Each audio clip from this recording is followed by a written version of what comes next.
started today again with a quiz. Let's solve it. And now actually, the quiz question is exactly a question I have solved, I think 2 lectures ago, right? I have an infinite line that's charged with uniformly charged, with charge density lambda. And I'd like to find out the electric field magnitude at a distance d away. If you followed my previous solution during the quiz, what you probably did is you actually took, call this x, took a small section dx here and calculated the electric field created by this small section. And then you argued that the final electric field must be perpendicular to the wire, right? So let's call it dEy.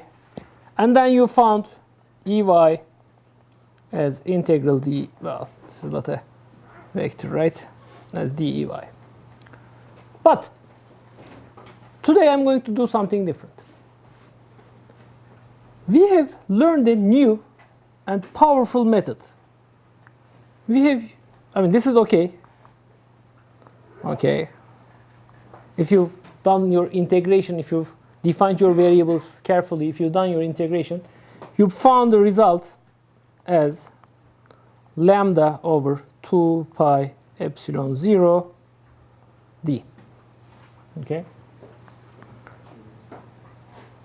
Now, let me do it with this new powerful method we have used. Okay. We have learned. Let's try to do this with Gauss's law. First, let's state what Gauss's law was. Integral E dot dA was Qn divided by epsilon 0. What did this circle on the integral sign mean? It's done over a closed surface.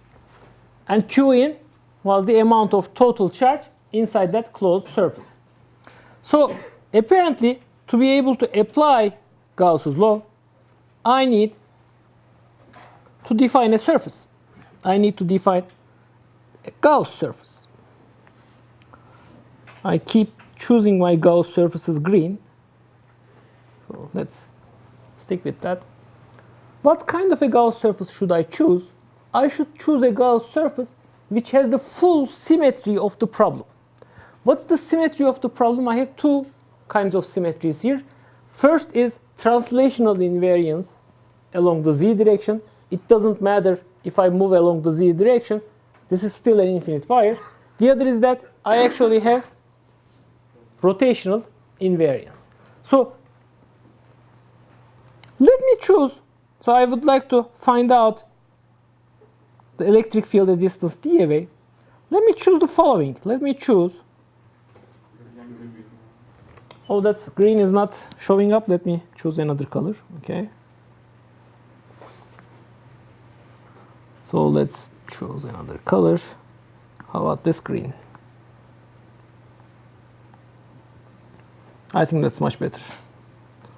So I would like to find out the electric field at distance d away.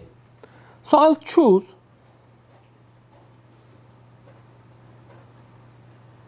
a cylinder.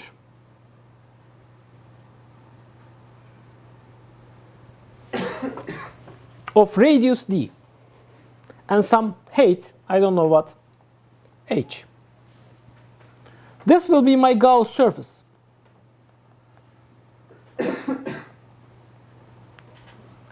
Are the caps part of the cylinder?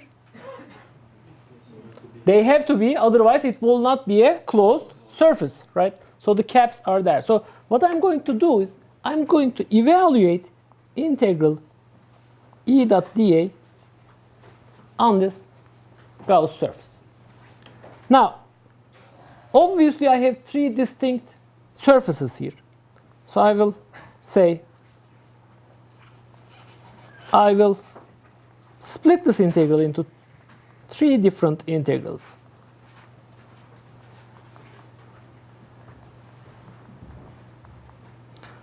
I'll do this on the top surface, I'll do this on the bottom surface, and I'll do this on the side surfaces. Okay? Now, why didn't I put the small circles onto these integrals? Because they are carried out over open surfaces, not closed surfaces. Okay? There are 3 separate integrals, none of which is a closed surface.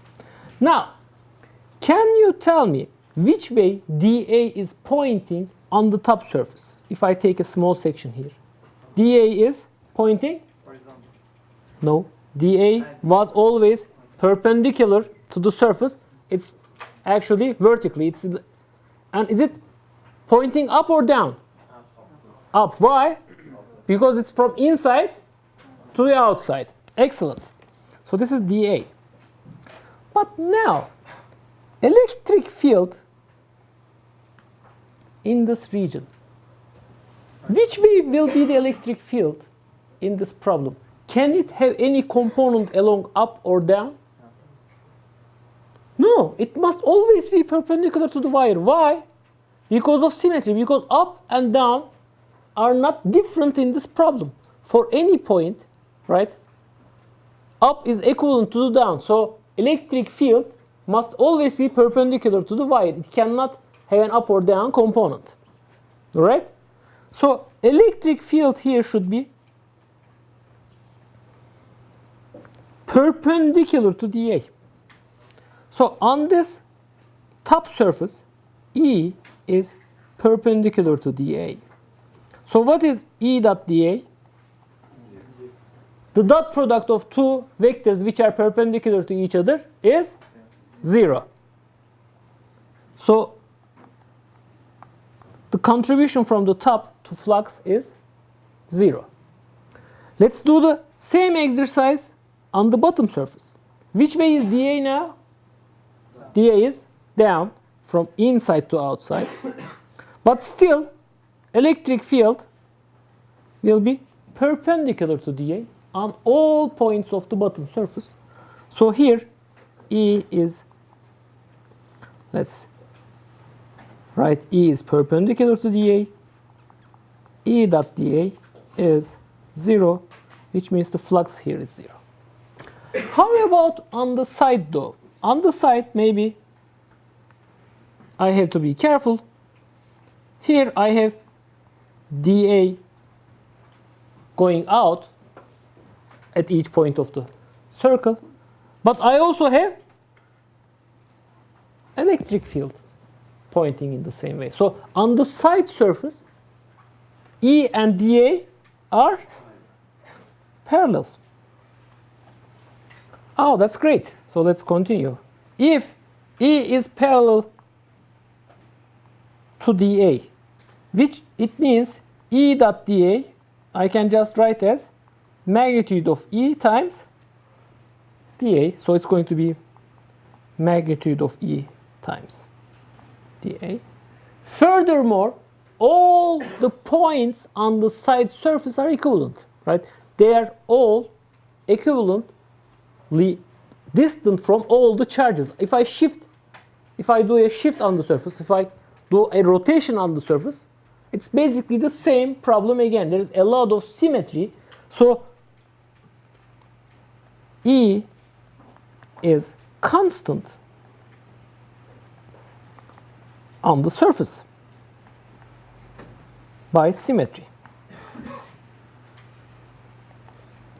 Now, if there is a constant inside the integral, what do? We take it out. So this is E magnitude integral dA from the side. And what does this integral tell me? It's just the surface area of the side of the cylinder, which in this case is going to be, let's be careful here, 2 pi d times height is the h times E magnitude. So the left hand side of Gauss law I'm able to calculate. How about the right hand side? What is Q in now? The total amount of charge that's inside my Gauss surface. Where is that charge?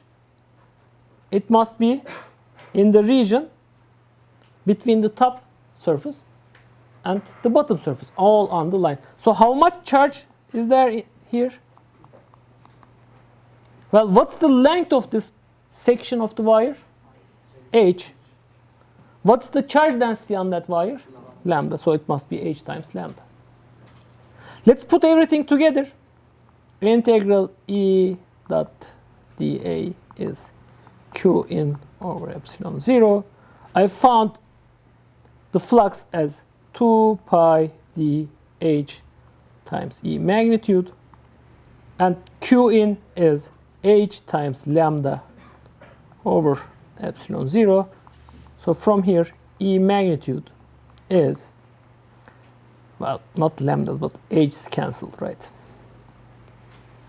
E is lambda over 2 pi epsilon 0 t. We found the same answer, not surprisingly. Now, which one is simpler, the Gauss law application or integration? How many of you think integration is simpler? Okay, 3 or 4 people. How about Gauss's law? How many of you think Gauss's law? Now, once you have applied Gauss's law a few times, you will see that it's actually simpler. It's because it's the same argument. You will not have to go through these arguments one by one. Okay, that will become automatic. Nonetheless, let me ask you a trick question. So this is the answer. If I had not an infinite wire, but a wire of length L, and ask you the electric field here, can you use Gauss's law to solve this problem?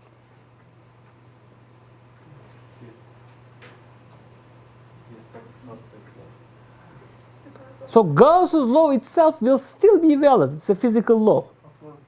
However, we have lost an important element. We have lost the translational symmetry in this problem.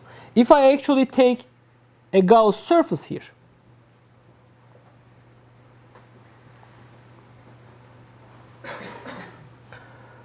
the point P1 and point P2 on the surface are not equivalent.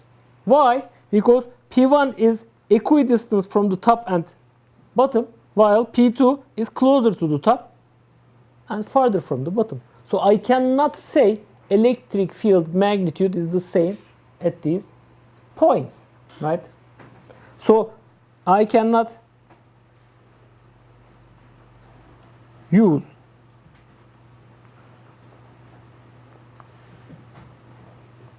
Gauss law to calculate E magnitude, which is not a constant on the surface. So integration still has merits. We can do it by integration by just changing the integration limits. Question? So would it be place the cylinder exactly at the center of the axis? But then it will not have any height, right? And even then, another argument we have. One of the arguments we have is that on the top surface, dA and E are perpendicular. And that was because E would not have any top or bottom component.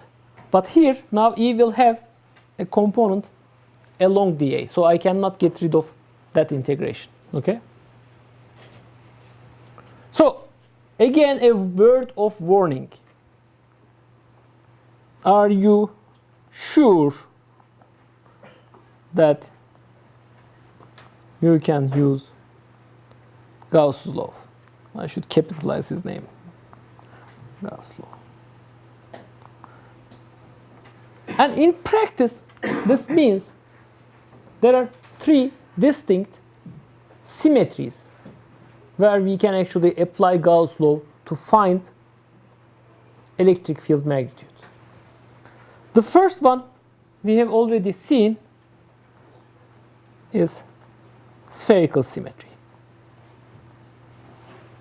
The second one is just what I did here now is symmetrical symmetry. And the third one is planar symmetry. Now, I've done one example on spherical symmetry, one example on cylindrical symmetry. Let me do an example on planar symmetry, okay? And then today and also in our next lecture, I'll try to solve as many examples as possible about Gauss's law, okay? So that's what we're going to do. So here is my example for planar symmetry. Change my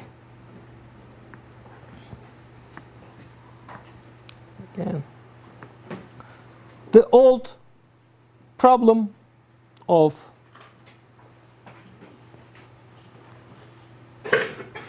an infinite in all directions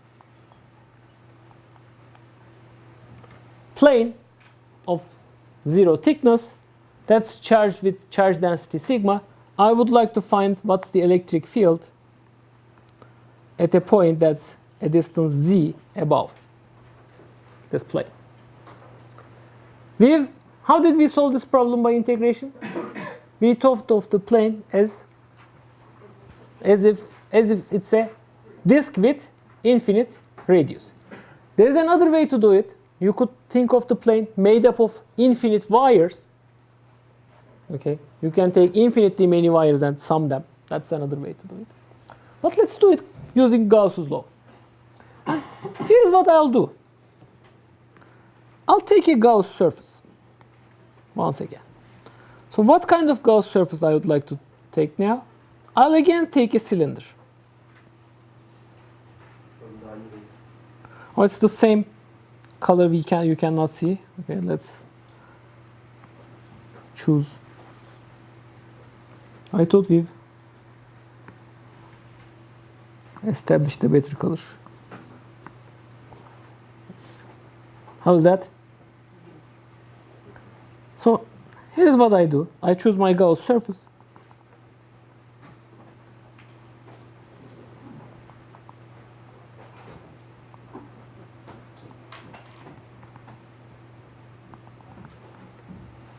So that this length is z, this length is z. Obviously, it's crossing my plane. Now, I would like to apply Gauss's law. Integral E dot dA is Q in over epsilon 0. Let me start from the reverse now. What is Q in? Where are the charges? The charges are on the plane. But Q in is the charges which are inside my Gauss surface. So they are only in the circle where the cylinder cuts my plane, right? So now can you tell me what's Q in?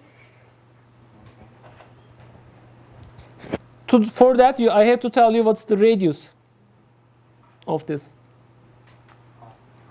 If it's r, then I have pi r squared times sigma. Good. Now I can concentrate on the left-hand side.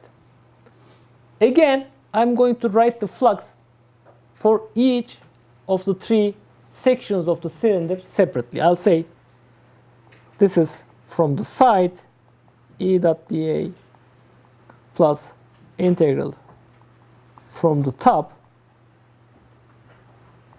E dot dA and integral from the bottom E dot dA. Now,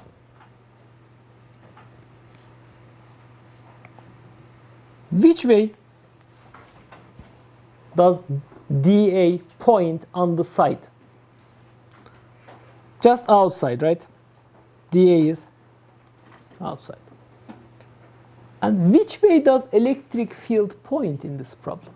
By symmetry, if this is my plane, and if this is an infinite plane, there is no chosen direction. So the electric field must point just up on the top side and bottom on the bottom side, right? So the electric field on the side will be perpendicular to dA. So here E will be perpendicular to dA. E dot dA will be 0. How about top and bottom surfaces? On the top surface, this is dA, and electric field is the same direction. So E is parallel to dA. How about the bottom surface? dA is pointing down now, but E is also pointing down. So E is parallel to dA again. So I can actually use the same argument here. E dot dA is E magnitude times dA. E magnitude is going to be the same. E magnitude is going to be the same. I'm taking it outside the integral. And furthermore, I chose the top and the bottom of my cylinder to be equidistant from the plane. So by top-down symmetry, if I rotated the system, if I basically tilted my screen 180 degrees, it will still be the same problem, right? Top and bottom are not different. So the electric field magnitude at the top and the bottom must also be equal, right?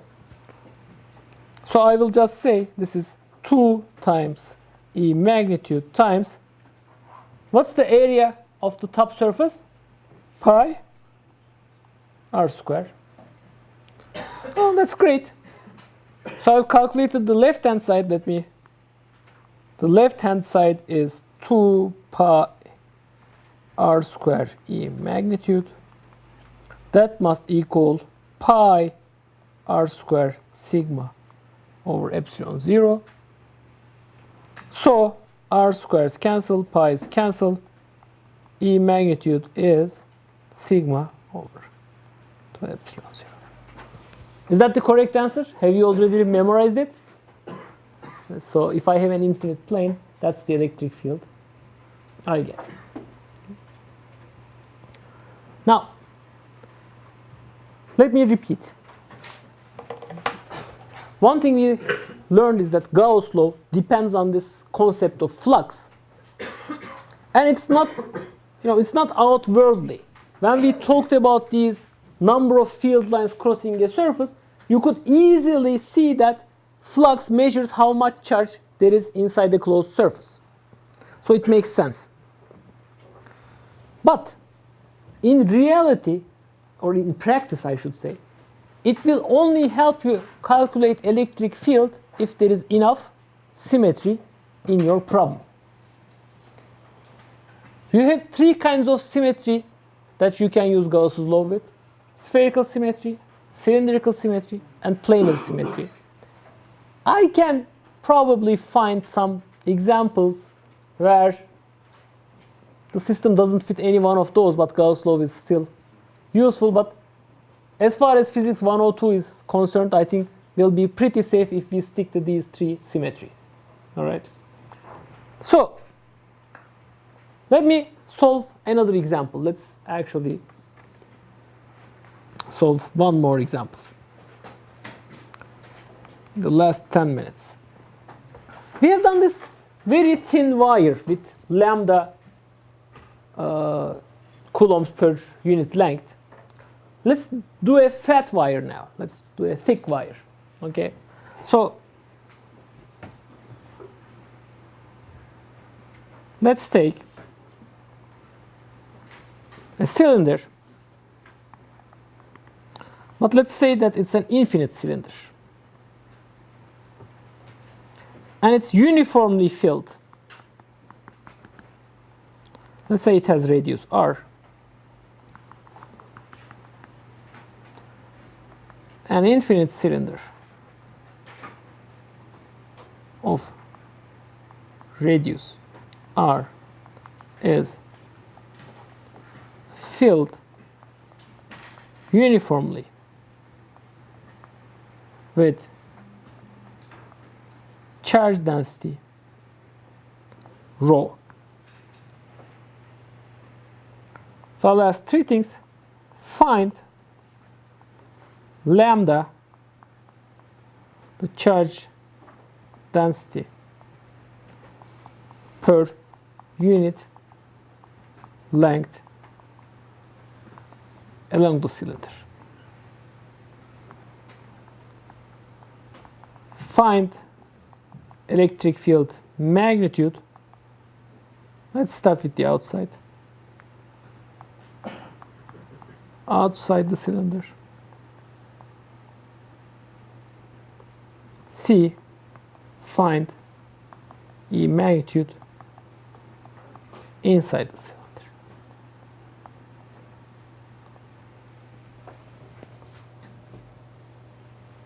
Is the geometry clear? First thing in electromagnetism problems you should ask yourself is if you have understood the geometry. Okay. So I have this cylinder of radius r, but it's not a finite cylinder. It goes to infinity in both directions. Okay. And it's uniformly filled with charge density rho. Rho was three-dimensional charge density. So let's start with the first part. What is the charge density per unit length along the wire? So here is my cylinder. It's going on to infinity in both directions. What's lambda? Lambda is if I cut 1 meter of this cylinder, how much charge, how much total charge I'll have on it. Okay? Does that make sense? So if I actually have, it says unit length along the wire. So if I take unit length 1 meter of this cylinder, I cut this 1 meter of the cylinder. All the charge inside that cylinder will be my lambda. So lambda is what? Rho times, what's the volume of this section? This is r. So pi r square times the length along L, along the cylinder, which is 1. So rho times pi r square. Does it make sense? Does it make sense in terms of units? What's the unit of lambda? Coulomb per meter. What's the unit of rho? Coulomb per meter cube. So if I multiply Coulomb per meter cube with meter square, I get Coulomb per meter. So units also make sense. So apparently the line charge density along the cylinder is pi r square times rho. Let's do part B. I'd like to find out, the cylinder is going to infinity. I would like to find the electric field at a point that's outside the cylinder. So the electric field here. First, I should talk about the direction of the electric field. Yes, question. One is also meter. Louder, please. One is also meter. 1 is also meter. So let me maybe do it again. So instead of calling this lambda, let me call this L. Okay, so I cut L meters of this. Now, does it make sense? Q is rho times pi r squared times L. So this is meter cube. Makes sense. But what is Q over L? It's going to be lambda. Okay? Maybe this is actually a better way of writing this. Okay? Good question. Keep asking questions like this. all of you, all right? Now, how do I find the electric field? So the electric field outside for R larger than capital R. How do I do it? Obviously, I'm going to use Gauss's law. So what kind of Gauss surface should I take? This is a problem with cylindrical symmetry. I should use a cylindrical Gauss surface. And that's what I'll do. I'll do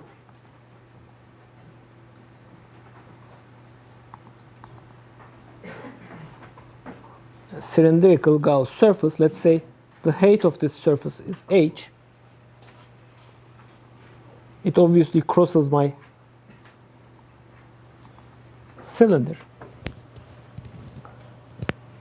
Let me do the, so I will calculate E dot dA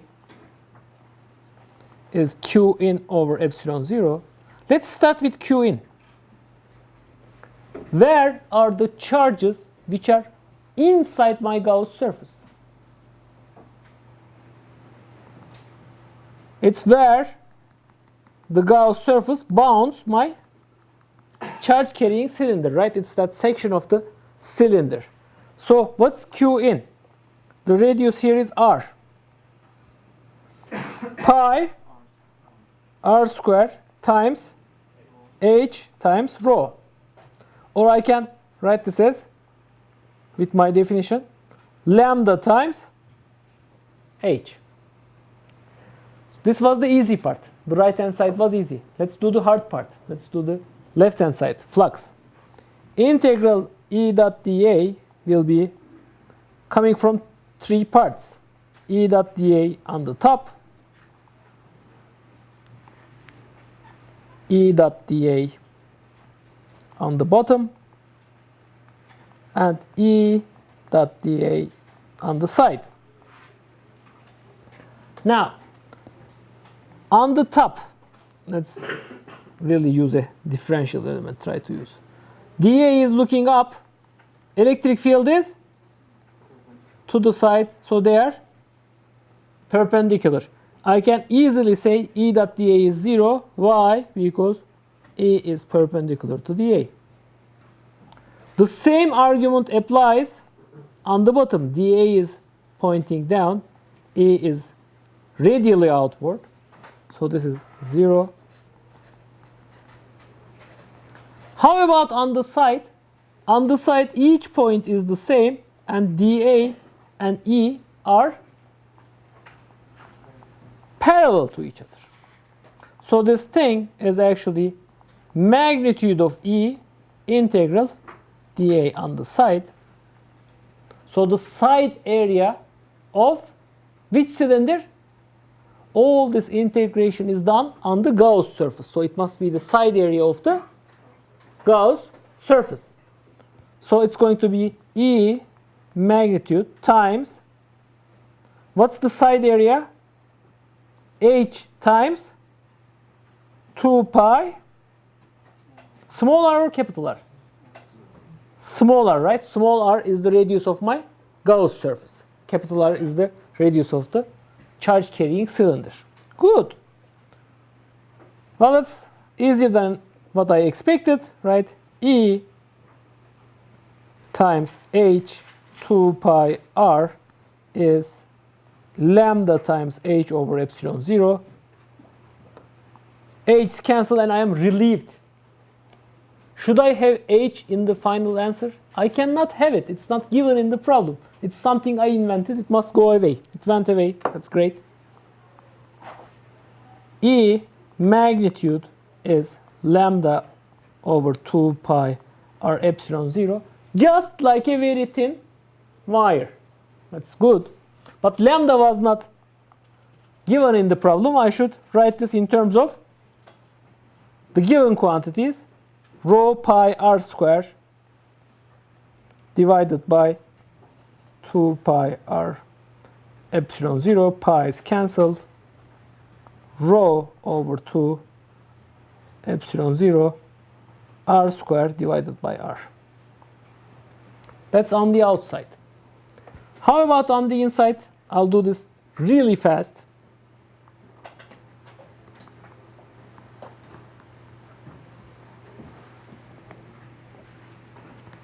So here is my, well, this is still black. Let's be careful. So here is my cylinder of radius r. Now I would like to find out the electric field at a point r which is inside the cylinder. So what should I do? I should again take a Gauss surface. This time it will be inside my bigger cylinder. So let me go ahead with the calculation of the flux. What will I do? Separate this into three. E dot dA, E dot dA, and E dot dA on the top, bottom, and side. On the top and bottom, what's the flux? 0. Why? Well, it's the same symmetry argument. E is perpendicular to dA in. Right. How about on the side? E is parallel to dA. The symmetry argument doesn't depend on whether you're inside or outside. So this flux again must be, if the height of my Gauss surface is h, 2 pi h times r times E magnitude. Okay? Nothing changed in that. What changed now is Q in. What is Q in? Q in is the charge inside the Gauss surface, not anything else. So what's the charge inside the Gauss surface? All the points inside my new Gauss surface is charged. So it's the volume of my Gauss surface times the density. Okay, that's my new Q in. So let's write Gauss's law. This is my flux. It's equal to pi r square h rho divided by epsilon 0. Pi is cancelled. H is cancelled. I'm again relieved. That's great. E magnitude is 1 power of r cancelled, rho over 2 epsilon 0 times r. Quickly, let's check the units. I need charge divided by meter square divided by epsilon 0 for electric field. Rho unit is coulomb divided by meter cube.